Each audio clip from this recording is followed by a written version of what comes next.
सबसे पहले कौन सा प्रोनाउन होता है? Personal pronoun. जो किसी पर्सन के बारे में बताते हैं, पर्सन को रिलेट करते हैं, उन्हें पर्सनल प्रोनाउन कहा जाता है। अब पर्सनल प्रोनाउन जैसे आप लोगों ने सुना होगा ना, आई होता है, मी होता है, माई होता है ना, माइन होता है, और क्या होता है, माई सेल्फ होता है। ऐसे बनते हैं, ऐसे सारे बनते हैं ना।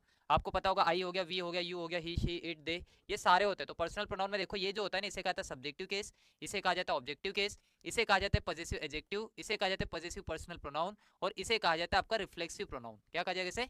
रिफ्लेक्सिव प्रोनाउन, या फिर आप इसे कह सकते हो एम्फेटिक प्रोनाउन। इन सभी के यूज को हम लोग प्रैक्टिस के साथ समझेंगे। बस अभी आप क्या समझ लो कि पर्सनल प्रोनाउन में कि देखो, अगर आपके पास कोई सेंटेंस है, अगर आपके पास कोई सेंटेंस है, तो सेंटेंस में वर्ब के पहले जो लिखा होना चाहिए वो होना चाहिए सब्जेक्टिव केस। कौन सा होना चाहिए भाई? Subjective case. वर्ब के बाद जो लिखा होता है, तो वर्ब के बाद आपका कौन सा केस आना चाहिए? तो वर्ब के बाद आना चाहिए आपका ऑब्जेक्टिव केस, है ना। वर्ब के पहले सब्जेक्टिव और वर्ब के बाद ऑब्जेक्टिव केस होता है। मान लो किसी सेंटेंस में अगर आपको लिखे मिल जाए कोई प्रीपोजिशन, क्या लिखे मिल जाए भाई? प्रीपोजिशन। तो प्रीपोजिशन के बाद हमेशा कौन सा केस आएगा? Objective case. प्रीपोजिशन के बाद कौन सा केस आएगा? ऑब्जेक्टिव केस आएगा।